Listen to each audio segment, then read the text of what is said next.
Well, good afternoon, everyone. This is John Windhausen, Executive Director of the SHLB Coalition. It's my pleasure again to welcome you to our webinar today called E-Rate Hotspot Lending, Answering Your Questions. This is a follow-up webinar on the FCC's Hotspot Lending Program. Our last webinar on this topic on July 31st attracted over 500 people. So attendees had so many questions that we didn't have time to address in that webinar. We decided to schedule this follow-up webinar. So this is a session to specifically answer those questions that we were not able to get to in the previous webinar. So we hope you find this to be informative. This webinar is special for a couple of other reasons. First, the webinar will be managed by our own Kristen Corra, SHLB's Policy Counsel. Second, we are extremely pleased to have two FCC staff attorneys joining us on this webinar to help answer your questions. So before we get started, a few logistics. I would like to thank the companies that have sponsored this webinar series. Special thanks to Zayo, to Ready, and to T-Mobile. As you see on the screen, we very much appreciate their financial support. I will also remind everyone that the webinar is being recorded and will be available on our website for 30 days. After today, audience members are muted, but we encourage you to use the Q&A box, not the chat box, to launch your questions, to send us your questions. You can still use the chat box if you'd like to provide your own analysis or thoughts. But if you want to ask a question, please do so in the Q&A box so that we can address those accordingly. You can also follow us on social media at SHLB Coalition and the hashtag SHLB Webinars. Just a word about SHLB membership.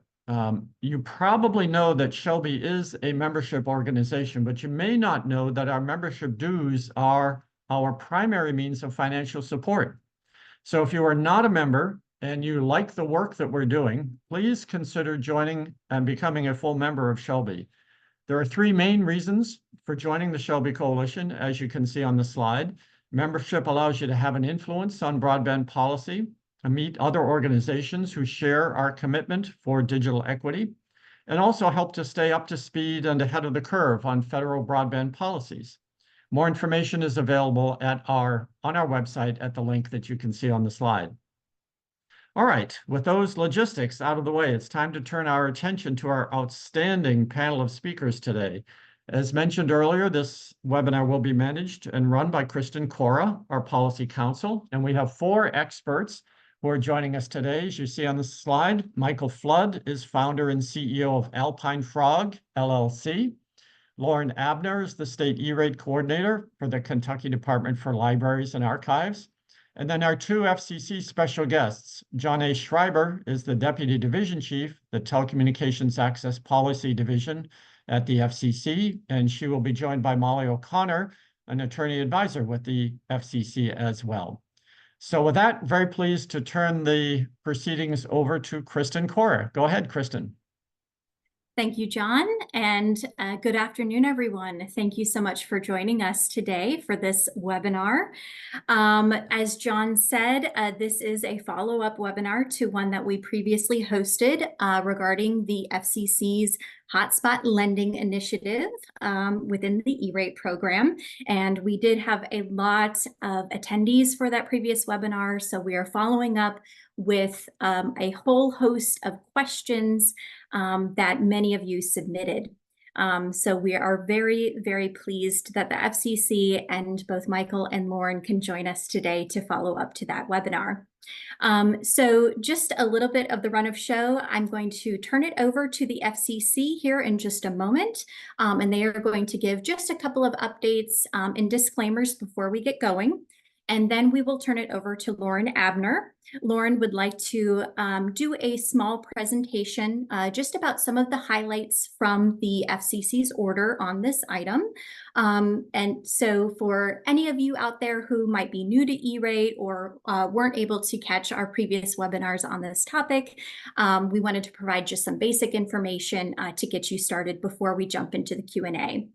So with that, I will turn it over to the FCC for a couple of small introductions and information and disclaimers, and then we will turn it over to Lauren. So Molly and Johnnay, would you like to go ahead and kick us off? Good afternoon. I'm Johnnay Schriebe. It's a pleasure to be here with you, and I have Molly O'Connor with me as well.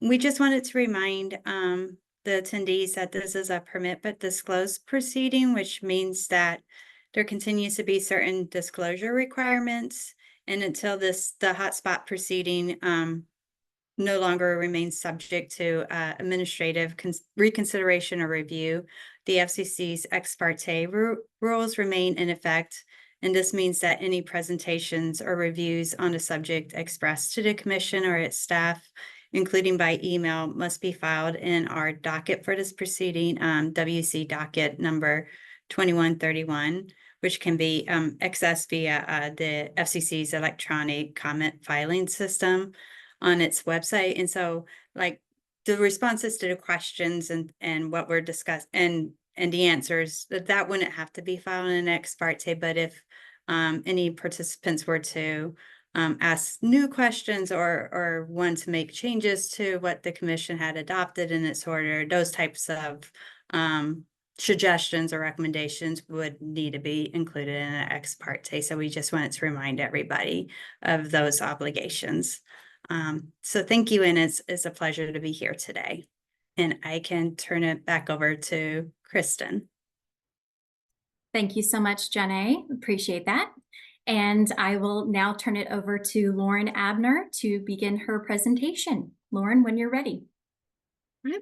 Thank you for having me back to talk about the hotspot order again. This is just going to be a little overview. We're not going to rehash every single thing that was discussed during the July 31st webinar. Also, a heads up that these slides are for later reference, so I may quickly go over or hand wave a particular slide. So let's get rolling. Next slide.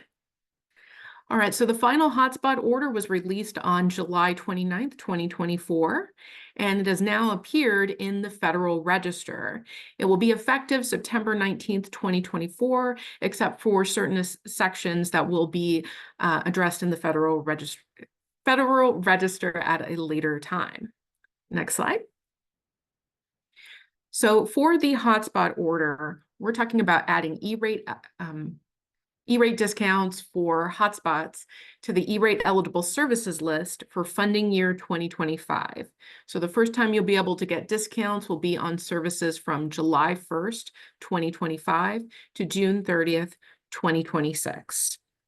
In order to receive these discounts, applicants will need to go through a Form 470 competitive bidding process to request bids on hotspot lending or hotspot usage off premises.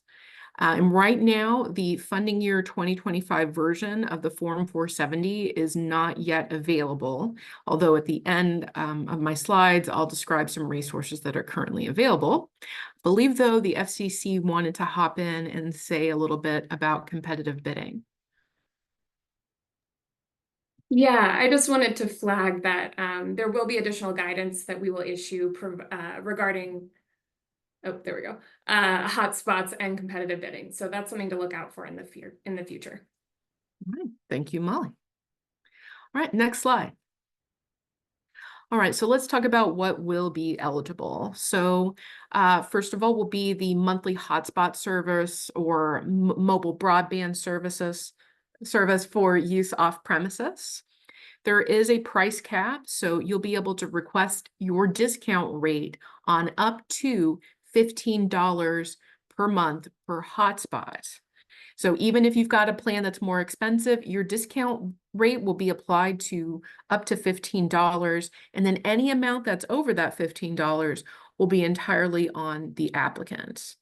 So that cap does not include taxes and state electronic waste fees. So those can be included as a separate line item on the invoices, as well as a separate line item on the funding request itself when you file the application. You can also get discounts on hotspot hardware, so the physical device provided by your cellular carrier. So just for definition's sake, Wi-Fi hotspot is considered a single portable device that is intended to provide Wi-Fi connectivity to a hotspot user as its sole function, and that is used with a commercially available mobile wireless internet service. On the next slide, we will cover some things that are not eligible. The pre-discount cap on which you can get your discount rate applied is $90 per hotspot. So again, if you've got a hotspot that's more expensive than $90, you can still request discounts, but you're responsible for everything over that $90. Also, the hardware that you request discounts on must be associated with a line of service. So it has to be enabled to receive the mobile broadband service. You're not buying extra hotspots that might just be sitting in a warehouse waiting to be used in case something is lost or damaged. All of these, that hotspot hardware needs to have a service attached to it. Now, included in the caps for both the monthly service and the hardware, that includes delivery fees, activation, and configuration costs. Next slide. There are a number of things that are not eligible.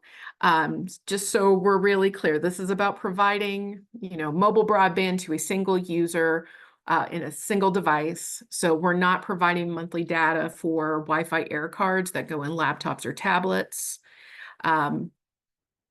We're not providing services for Head Start, pre-K, or kindergarten populations. You can't request discounts on a multi-purpose device, so no computers, no laptops, no tablets, routers or switches, or wireless access points. None of that is eligible. You can only get discounts on mobile broadband service. So any other wireless technology is not eligible for these discounts, specifically when we're talking about hotspot lending. And then SIPA filtering cost, as is true for E-rate generally, for filtering, that will be paid separately. That will not be discounted through E-rate. And also, please keep in mind that you need to avoid double dipping. So if you're already getting some other funding source to cover, some of those hotspot fees, you can't turn around and ask the FCC to approve a discount to get more federal funds. You can't get discounted twice. So just don't even try it. All right, next slide. All right, let's talk about the budgets because these are a little different, and the budget is calculated differently for schools and libraries. For the library, there is a 3-year budget for what you can request your discounts on, and it is calculated using square footage. So just like category 2, this is talking about the interior square footage of eligible public service outlets. So you multiply the square footage by 5.5 hotspots per 1,000 square feet, and then multiply that by your category 1 discount rate. Do note that after you calculate that portion that's in the brackets, you do round it up to the nearest 10. That is nearest 10, not 10th. So you take the rounded up amount from the brackets and multiply it by $630, and that gives you your 3-year budget. Do note that in any single year of the 3-year budget, you can't use more than 45% of your budget. So it doesn't matter if you haven't used funds in the first couple of years, any single year in the 3-year budget, the max you can use is 45%. Next slide. All right, the budget for schools. So this uses the student counts, similar to category 2 budgets that schools are used to. So similar concept, you'll take the student counts, multiply it by 20 hotspots per 100 students, and then multiply it by the category 1 discount rate. Again, you will round that amount in the brackets up to the nearest 10 and multiply by $630. And the max 45% usage in any single year of the budget applies to schools as well. Next slide. Right, also, just some things to keep in mind about usage. The hotspot service, the hotspot hardware must be used primarily for an educational purpose. That's primarily, not solely. And when you're thinking about educational purpose for schools, it is what is integral, immediate, and proximate to the education of students. On the library side, that is what educational purpose is: integral, immediate, and proximate to the provision of library services to patrons. As far as availability, you need to activate these Wi-Fi hotspots and service. You need to make it available to loan out to your students, school staff, or library patrons, and you need to publicize the availability of this service. So we're not paying to have some things sitting on the shelf not being used. You need to get them out there, and you need to make sure that your customer base is aware of this program. Also, as far as usage is concerned, if you have a line of service that hasn't been used, there's no data usage for approximately 3 consecutive months, then that hotspot service, that line, needs to be terminated by the service provider, and they will give you notice of that. Next slide. You'll also need an acceptable use policy. You can use an existing policy, but you may need to make some amendments, because your acceptable use policy, or what you might call a lending policy, has to clearly state that this off-premise use of the Wi-Fi hotspot and the service is primarily for educational purposes, which we already discussed, and also that the hotspot or the mobile broadband service is being provided to students, school staff, and/or library patrons who need broadband access. So a little different from the Emergency Connectivity Fund. You don't need to have your, the students or the library patron or the school staff sign off on this. They're not signing it for you to keep. That just has to be in a policy provided to them. Also, within the policy, a lot is left to local decision about loan periods, whether or not you charge overdue fines, handling of lost items. The FCC is not dictating that to you. Next slide. All right, so the Children's Internet Protection Act is usually, there are a lot of questions about that. So in general, if you're already applying for E-rates and you're getting discounts on your main building internet, or you're requesting anything that goes under E-rate category 2, then you still have to be SIPA compliant when requesting discounts on the monthly hotspot service or the hotspot hardware. Now, there are a couple of exceptions to where you don't necessarily have to comply with SIPA.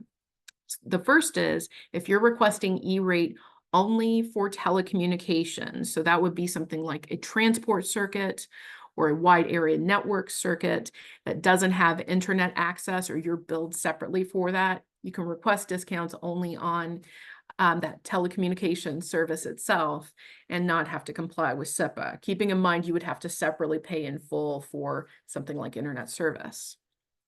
Also, if you're requesting support only for off-premise use, like mobile broadband, and it's going to be used with a computer that is not owned by the school, not owned by the library, then in that case, you don't have to comply with SIPA. And I'm sure the FCC will be glad to answer more questions about SIPA later. All right, next slide. For record keeping, you do need to keep an asset and service inventory that addresses certain requirements. So you need to keep track of the equipment make, model, the serial number assigned to that device. For schools, you have to keep the full name of the person to whom the device was provided. Again, that's schools only. Libraries don't have to keep track of the specific name of the patron who borrowed the hotspot. The dates that the service was loaned out, or the device was loaned out and then returned, which may involve marking it as missing, lost, or damaged. And then the service details. So you need to know the phone number assigned to that particular device, or another unique identifier that associates a device to a particular line of service. Also, just like the E-rate program generally, you'll need to keep these records for at least 10 years after the last date for service. So for funding year 2025, last date of service is June 30th, 2026. So that means you're going to need to keep these records for funding year 2025 until at least June 30th, 2036. That's 36 there. All right, next slide. Also, you may be required to produce these records if requested by the FCC, USAC, other local, state, or federal agencies that have jurisdiction. So you may be asked to, provide copies of those records, again, for at least 10 years after the last date for service.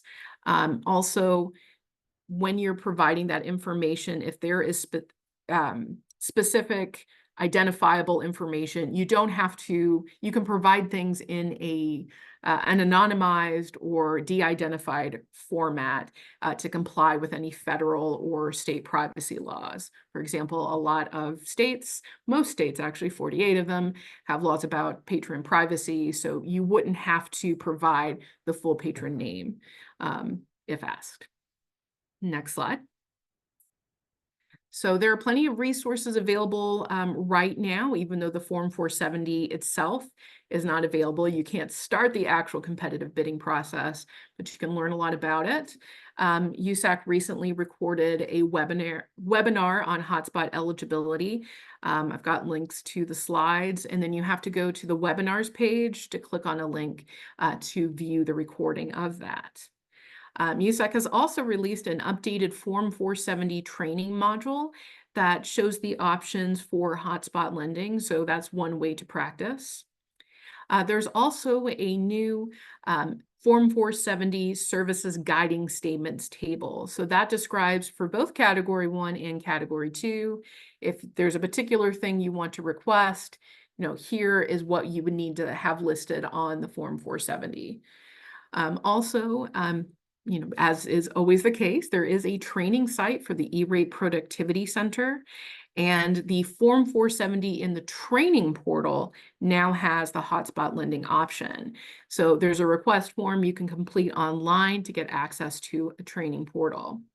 Also, for folks who are new to E-Rate, if you don't have access to the E-Rate Productivity Center, you can call USAC customer support at 888-203-8100 and get assistance with setting up your access. And I believe that's it. Next slide. There's my contact information. So I think now we're ready for questions. Well, thank you so much, Lauren. Appreciate all of the detail and information that you've presented for everybody today. And just a quick note, because I know we usually have questions on this, SHLB will be posting the recording of this webinar to the website. I put the link into the chat for everybody, so check back later today. We'll have this recording posted there. You can watch this again and again, and we can also post Lauren's slides so that you have that valuable information. All right, so let's go ahead and jump into our Q&A.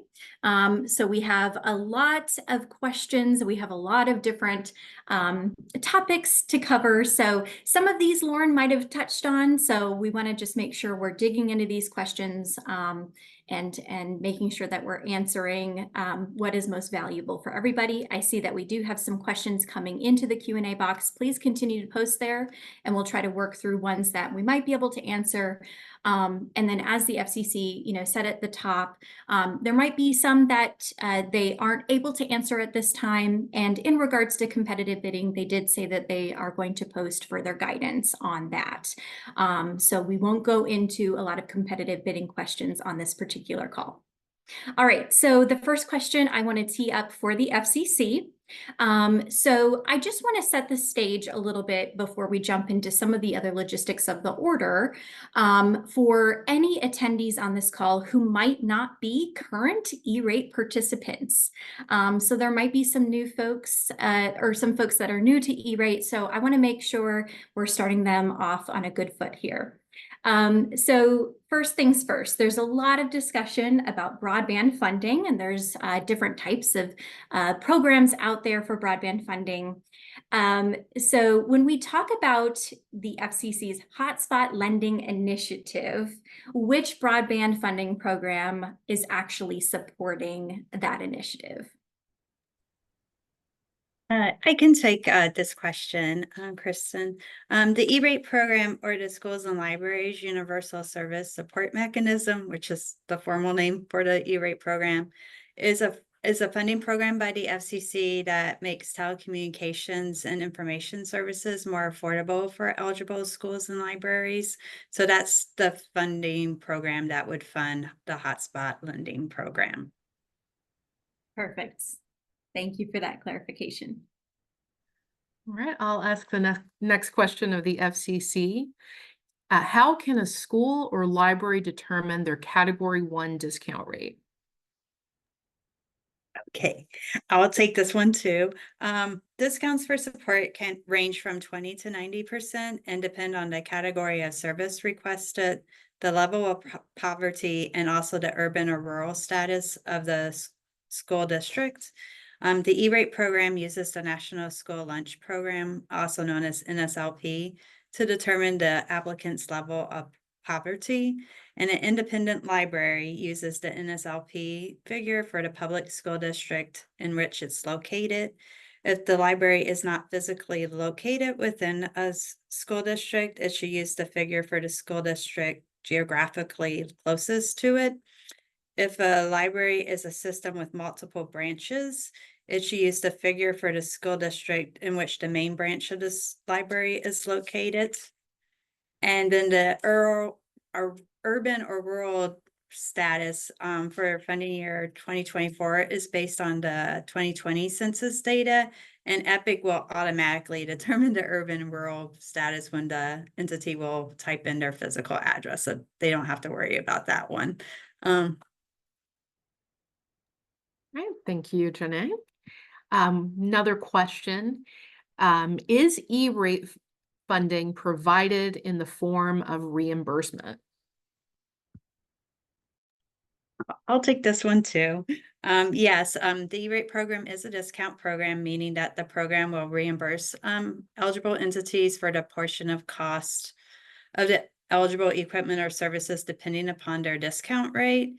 And invoicing can either be done by the applicant or by the service provider. And in the E-rate program, the applicant is able to choose the invoicing mode for each of the funding requests under the FCC's rules. Excellent. And then one more question for me before I let someone else pepper you. New applicants might be unfamiliar with potential review of their E-rate applications. Can you briefly explain what a PIA review is? Yes, PIA stands for Program Integrity Assurance Review, and it refers to the review process that USAC performs on every funding application in the E-rate program for completeness and accuracy. And then during this process, the PIA reviewer may also follow up with an applicant if there's other additional questions that they might have about the E-rate funding requests. And so it's just the general review that every application will undergo through the E-rate program.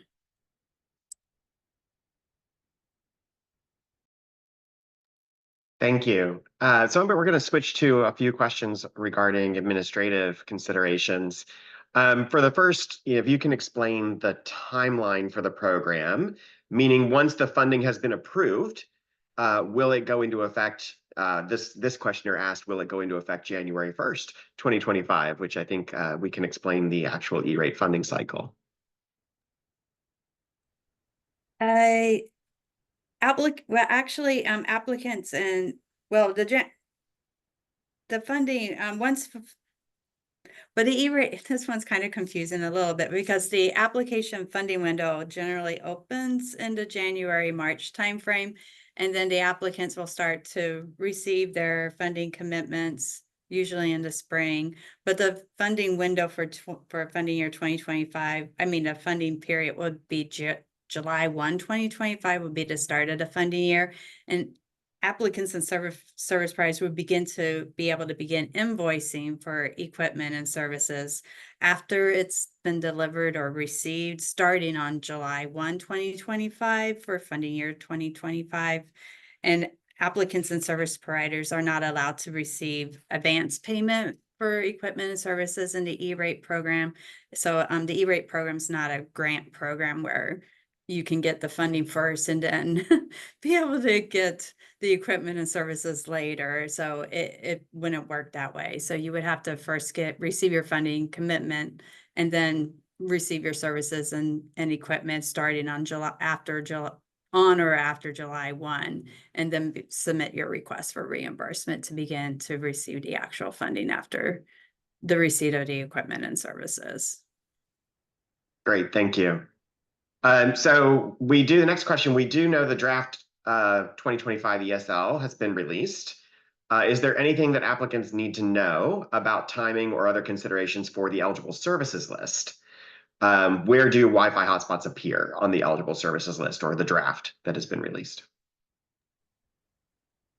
As you noted, the draft eligible services list for funding year 2025 was released for public comment on July 31st. And so the last date to file comments will be on August 30th, this Friday, and reply comments are due on September 16th. So comments can be submitted through the FCC's electronic comment filing system on its website if you add comments to the draft ESL. I guess I should have started first that this is an annual process that every year the FCC issues a public notice seeking comment on the eligible services list for the E-rate program. And currently the off-premises use of Wi-Fi hotspots and mobile wireless internet services were added as Category 1 services and network equipment in a draft version of the funding year 2025 eligible services list that was put out for comment on July 31st. Thank you so much. I am now going to turn over to some questions regarding the budget. So the first host of questions here is going to be directed back to Lauren Abner because she put together that wonderful slide that showed the budget formula. So Lauren, just generally, can you explain how each school and library's budget will work? And then we can go into some sub questions after that. Sure. So in general, the budget is the amount on which you can request your E-rate discounts for off-premise hotspot service over a 3-year period. So for this first time, we're looking at funding year 2025, funding year 2026, funding year 2027. For schools, there's a formula that involves the student enrollment or student counts. These are the same figures that are used in calculating your Category 1 discount rates, your Category 2 budget. So that's number of students multiplied by 20 hotspots per 100 students, multiplied by the Category 1 discount rate, round that to the nearest 10, and then multiply by $630. For libraries, it will use square footage, just like with the Category 2 budgets. So we're talking about the branches that are eligible for Category 2. So those are your public service outlets, not administrative only locations. It's the interior square footage. And so you take the entire square footage for the library system, multiply it by 5.5 hotspots per 1,000 square feet, multiply by your Category 1 discount rate, round that to the nearest 10, and multiply by $630. Can I just add on one thing? So USAC is working on an open data tool that applicants will be able to use in order to determine their expected hotspot budget. So I just wanted to flag that this is in the works, and that's something to look out for in the coming months. Thank you. That's really exciting, Molly. Okay, so Lauren, thank you so much for that. So just some rapid fire questions here to clarify a few things. So we had a question from somebody come in asking, so through this budget mechanism, a school or library is calculating how much funding their organization would get over that 3-year period. Is that correct? So when you do that budget calculation, is it going to give you your budget for the 3 years? So the budget is calculating the pre-discount amount on which you can request your discount rates. So it's not the actual amount of funding you could possibly receive. Because that's going to vary when you look at that formula, it's going to be different based on your category 1 discount rate, which can change from year to year. So it's the pre-discount amount, and then your category 1 discount gets applied to the amount within the budget over the 3-year period, with the max being 45% in any single year. Right. Okay. Thank Can I you. add 2 points of clarification just to add on top of that? Sure. Which I think will come up in a few, but the first one being that this would be a fixed 3-year budget. So at the start, that is how much you will get for each year. And I can expand on that in coming questions. The second is that this will start for the first year that you apply. So if you start applying in funding year 2026, that's the start of your 3-year budget. So 2 notes just to flag on that. Thank you. Thank you. So Lauren, you talked about calculating the library's budget based off of square footage. So we had a question come in asking what happens if a library's square footage changes, maybe due to remodeling or, some other action. Well, I may need to kick that back over to Molly from the FCC, since she mentioned fixed 3-year budget. So Molly or Johnnay, could you confirm if a library adds additional square footage from construction, can their budget increase over the 3-year period? Yeah, so it would be reliant on the square footage that's validated at the first year that they apply for the hotspots. So, yeah. Okay. So in that case, I would definitely recommend for libraries going into the E-Rate Productivity Center and reviewing the square footage listed for, each branch, and make sure that is accurate. If you need to change that to reflect a growth in square footage from construction, then you will expect during application review that you're going to need to provide documentation such as blueprints, letter from an architect, to verify what that new square footage is. Wonderful, helpful. Thank you, everybody. Lauren, there was one more question here. I think this came in maybe from a small school district, and they were wondering, through this budget mechanism, is there a floor for maybe smaller schools, that have a certain number of students? No, there is not a particular budget floor. I know category 2 has a budget floor, so that may be what folks are thinking about. But for this, you're purely using that formula. Got it. Just to add one more thing onto that, sorry guys. So the budget formula is calculated in a way that every entity will be eligible for at least 10 devices and services. So while there is no floor, it is calculated in a way that everyone has a set amount that they will receive. That's right. Thank you, Molly. All right, well, now I'll kick it back over to the FCC, the next question. If the applicant first applies in the 3rd year of the budget, is it still restricted to 45% of budget? Yeah, so as I mentioned, the budget is going to be fixed starting in the first year that an applicant requests support for hotspots and services. So this means that they will be restricted to requesting 45% in its 3-year budget in any given funding year, including if that's in the 3rd year. Okay, thank you. All right, I'd like to turn over to Michael for a few questions. We're still on budget. So let's talk about the budget caps for devices and services that Lauren talked about in the very beginning. So can applicants purchase services or equipment above the $90 device cap and the $15 service cap? Yes, they may. Obviously, costs do need to be reasonable, but there may be circumstances in which higher costs are warranted.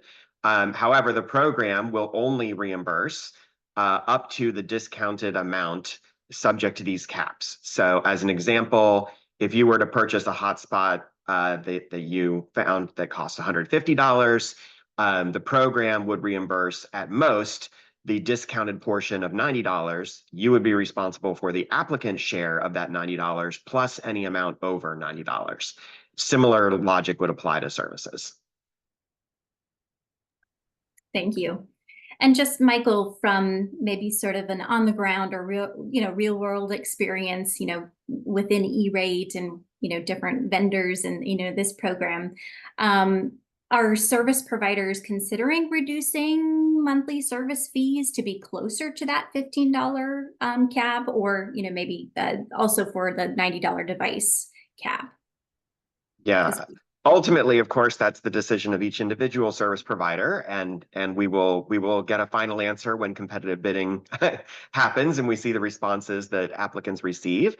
But anecdotally, in terms of my knowledge of working with the telecom industry and service providers, and I've spoken with many of them since this was announced, yes, I mean, they are all the ones I've spoken with are thinking about what they want to offer in regard to this program, and how this program may change what they offer generally in the market. So I do think you will see specific service offerings in response to applicant 470s that are a bit more tailored to the structure of this program. Okay, great. And then Lauren, I just wanted to open up that question to you. I don't know if there was anything you have to add from the applicant's experience or point of view on that. Well, Michael nailed it. The only thing that I would add is you may be able to get better pricing depending on the amount of hotspots that are being requested. That was certainly the experience of applicants for the Emergency Connectivity Fund. So there might be some room there to work with a vendor if you're guaranteeing them, a fairly high number of hotspots.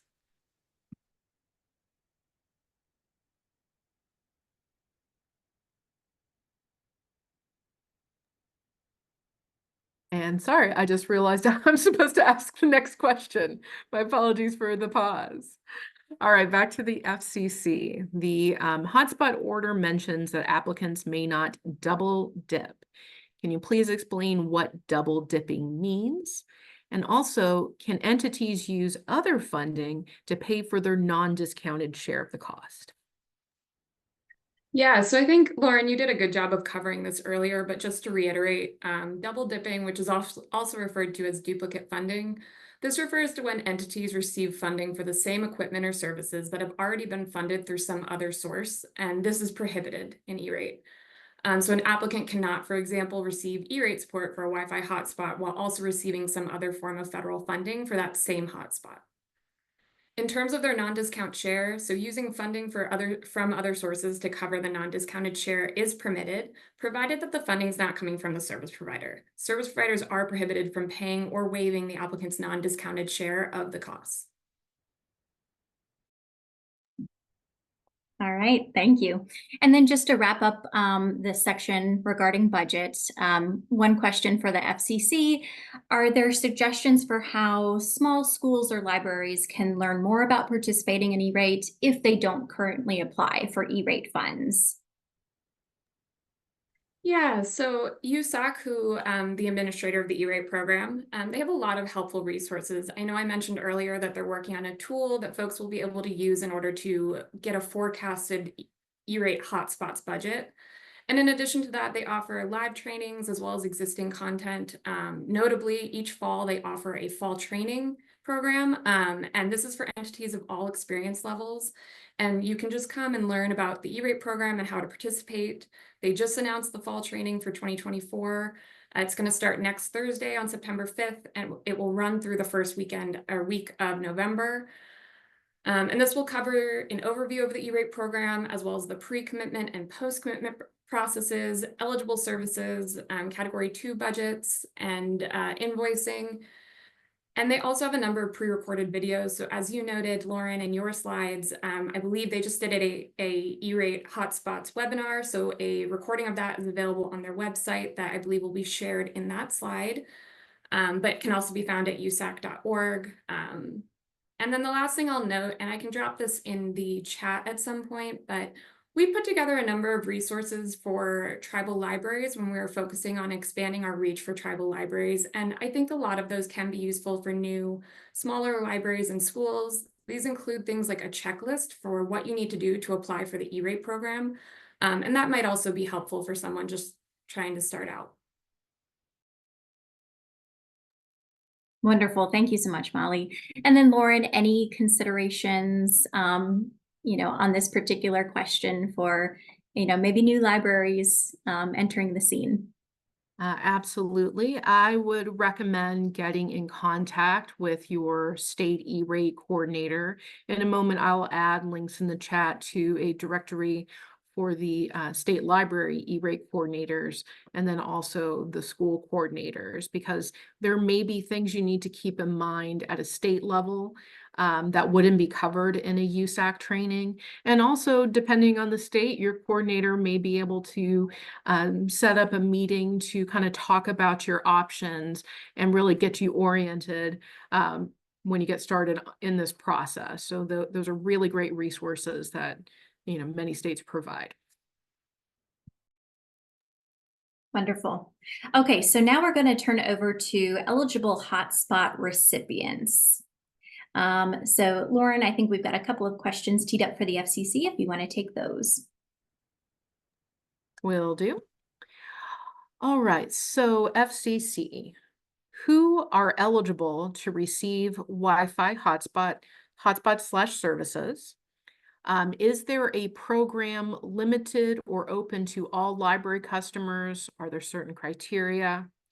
Also, what are the school population limitations?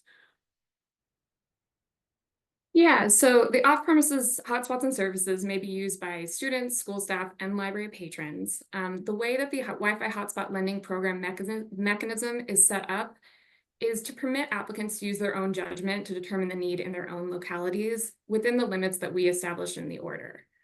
In terms of restrictions, that is Head Start, pre-kindergarten, and kindergarten populations will not be eligible for E-rate supported Wi-Fi hotspots that can be used off premises. And then there was a last question. It was the nonprofit. Apologies. So no, actually, I hadn't stated that one. It was okay. about the limitation. We'll get to that. We'll get to that. You're jumping ahead, Mom. Apologies. All right. So what are the school population limitations? I believe that's the part that hadn't been answered. School population limitations, that's going to be the Head Start, pre-kindergarten, and kindergarten populations. Okay. That applies for schools. If I could jump in really quickly, just because there was a question that came through the Q&A that's very closely related here, so it's a good place to address it. Library staff. So my understanding is that library staff are only eligible if they are also a library patron and have met the requirements of need, but that you can't simply provide these to library staff. Can you confirm that? Or Lauren, can you, since you have experience with the library population? Sure. I mean, I would be very surprised if there are library staff who are not, or also patrons of the library that they work for. So yes, library patrons can include library staff, but they do need to have a need for that broadband service. All right, then FCC, now we have our final question on eligible hotspot recipients. Can hotspots be loaned to nonprofit organizations, or are they for individual families only? So the Wi-Fi hotspots and services are for individual students, school staff, as you mentioned, school staff, and then library patrons, as you mentioned. So this would not be eligible for nonprofit organizations, and it's also not for individual families. It's not for households. It's for the individual students, school staff, and library patrons. Okay, perfect. All right, let's switch over now to eligible equipment. Molly or Johnnay, can you just generally discuss what hotspot devices are eligible? I can take this one as well. So Wi-Fi hotspots are devices that are intended to provide Wi-Fi connectivity to a hotspot user as its sole function. So these are going to be portable single devices, meaning that it's not a set of linked devices, and they must be for use with commercially available mobile wireless internet service. And then let's actually stick with the FCC. We had a question specifically about, do the devices need to be new devices? So no, the devices do not need to be new. However, if you're going to be purchasing used equipment through the E-rate program, then the funding and reimbursement amounts will only be limited to the actual costs of the equipment and not at the capped funding amounts. So what this means is that Applicants and service providers will not be able to request and receive disbursements at the $90 capped amounts and then go ahead and purchase used devices at a lower cost and keep the difference. That would not be permitted. Okay, okay. And then one other question directed towards the FCC. Are other devices like tablets, laptops, Chromebooks, et cetera, are those eligible for E-rate support? No, so tablets, laptops, Chromebooks, as well as cell phones will not be eligible as hotspots. Okay. And then a couple of questions here on devices that I want to ask of Michael. Michael, we had a specific question about cell phones. Does a cell phone qualify as a hotspot under this program?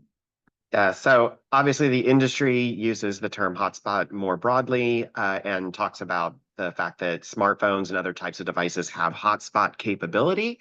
But as was noted by Molly, in this program, a hotspot is defined as a sole purpose device, not one that would have other functions like a smartphone would have or another device. Okay.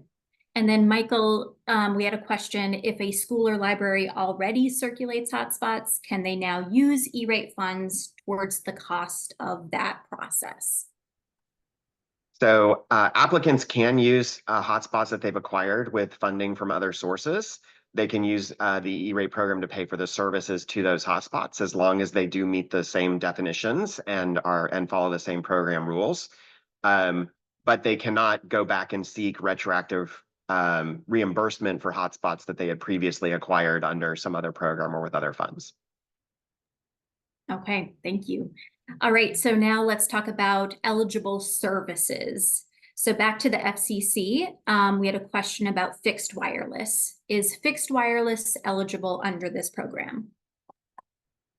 No, service eligibility is limited to mobile wireless internet services. Okay, and then back to you, Michael, a couple of questions here. Can a school or library purchase devices and services from multiple service providers? Yes, and the order does talk a little bit about that. There are circumstances in which a single applicant may need to use devices or services from multiple service providers to meet the needs of their population, such as coverage areas. Yeah, that is certainly one instance. They will still need to follow the competitive bidding process, and the FCC will be providing further guidance on the competitive bidding process in the future. But yes, it is possible that they will need to use multiple service providers to meet the needs of their patrons, staff, or students. Okay, and then we did have a question here about funding device subscriptions. So this specific question asked, can a school or library fund yearly device subscriptions for a hotspot MDM platform with E-rate funding? Yeah, so device management platforms, MDM is mobile device management for folks who are not familiar. A device management platform or a filtering platform or other third-party software that assists is not eligible for funding as a specific funded item under this program.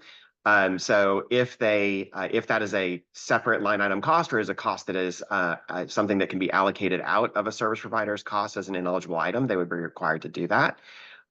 So that is something that they should, talk to their service providers about if they want to understand more about what may be included that would fall outside the scope of the program. Okay. All right, so let's move on now to a topic, multiple questions related to breakage, lost devices, stolen devices. We had a lot of questions come in about this topic, so I'm going to turn it over to Lauren to fire off these questions. Go ahead.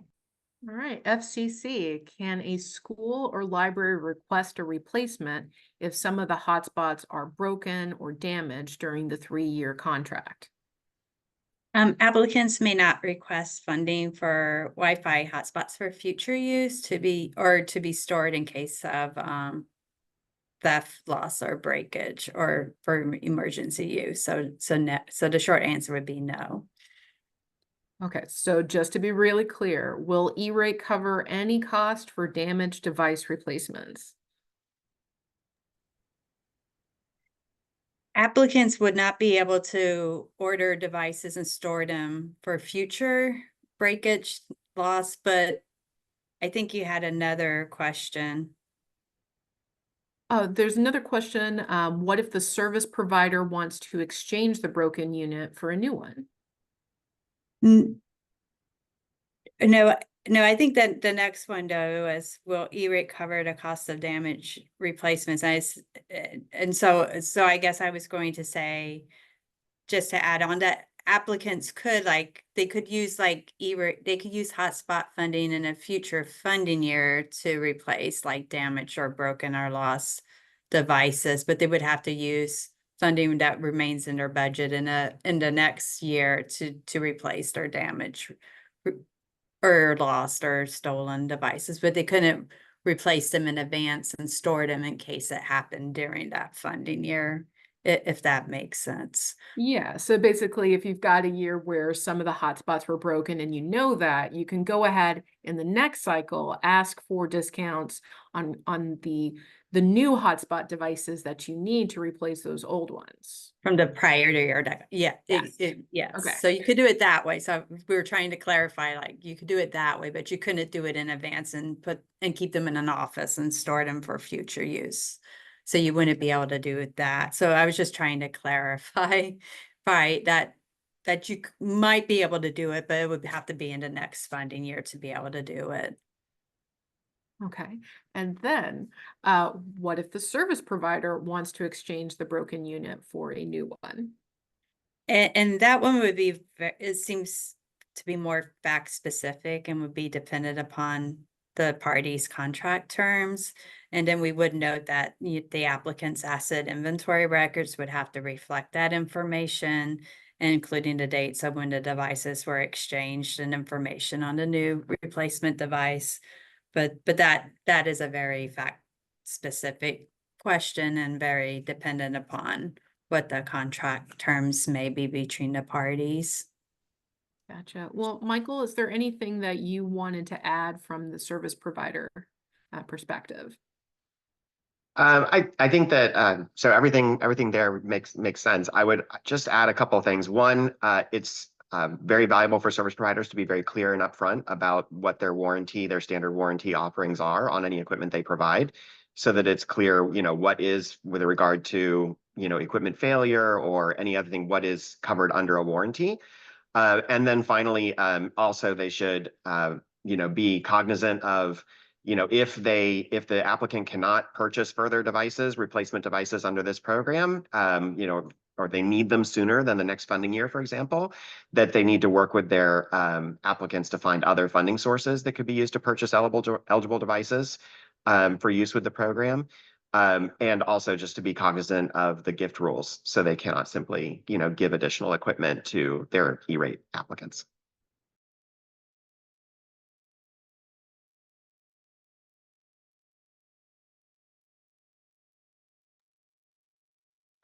So I do want to jump in here because I know we're getting very close to the end of our time for this webinar, and I want to be mindful of the FCC's time and everybody else's time. If we could just end, I know that there were a lot of questions regarding SIPA. Michael, can I turn to you really quickly just to ask a question? Can you try to help folks understand how filtering will work on hotspots? Sure, that can be implemented in multiple ways. There are service providers. There's three primary ways that service providers help applicants filter if that's something they desire to do or need to do. One is there can actually be a filter, essentially like a software component on the hotspot device itself. That is one possible way to do it. The second methodology is that there is filtering at the network layer. So all the traffic that comes from that hotspot back to the network is then filtered by the service provider in the network before it goes out to the internet. And then the third methodology is some hotspot devices allow, or the service provider may allow, for all of the traffic from that hotspot device to be routed back to the premise of the applicant, where the applicant may have their own filtering solution that they use for their standard network traffic. So those are three different methodologies, and you'd probably want to understand from your service provider which ones they support and which ones meet your requirements. Okay, wonderful. So I would like to ask John if he wants to come back on screen, because I know he had a couple of closing remarks. And then Molly and Johnnay, just a question for you. If I know we had a lot of other questions to go through, and I'm sorry to everybody that we don't have more time. If people do have questions, what would be the best way for them to ask their questions to maybe get some further guidance from the FCC? I think so. I can share my email. You're welcome to email me and we can work on getting responses. Another option that I know was referenced earlier is calling USAC. They have a customer service line, and we are working, as we mentioned, we are working on additional guidance that we will issue in the future. Okay, wonderful. Thank you so much, Molly. All right, well, thanks, Kristen. This is John. I can't seem to get my video back on, but I do want to thank all of our great speakers, and particularly to thank all of the people who submitted questions. I know, Kristen, you compiled this list of questions from the earlier webinar, and now we got over 30 more questions, new questions in the Q&A box. So we are going to try to do our best to respond to those. We don't have time to do so now, but we are keeping track of the questions that you asked and submitted, and we're going to try to see what we can do to provide you some feedback and answers to those questions. Along those lines, we also will have just added a new pre-conference workshop at our AnchorNets conference, specifically to talk about this E-rate hotspot lending program. So for those of you who are looking for more information, we will be running that workshop on that afternoon of Wednesday, October 2nd at our conference. So we'll be able to get even more detailed information to you in the course of that pre-conference workshop that is scheduled. And you can visit shelbyconference.org as it shows on the slide here. So also wanted to mention a couple of other webinars that are in the works. We have another webinar coming from the Shelby Coalition on cybersecurity, and that'll be 2 weeks from today on September 11th. And once again, the FCC is going to help participate in that webinar on how to apply for the cybersecurity pilot program funding. So we're looking forward to that webinar in a couple of weeks. And then in addition, I wanted to mention ALA has also scheduled some webinars that you all might be interested in. The American Library Association webinars are scheduled for September 4th on digital equity. And then they're having their own E-rate hotspot lending webinar on September 25th. So those will provide another opportunity to answer your questions about how this E-rate hotspot lending program is going to work. So we very much appreciate all of the support. Once again, a reminder that we're a membership organization. So if you like the webinar and like the work that we're doing, please consider joining. And thank you again to our sponsors for helping us put this webinar together. And thank you all very much for your attention and your interest. Please let us know how we can help you going forward. Thank you all. Bye-bye.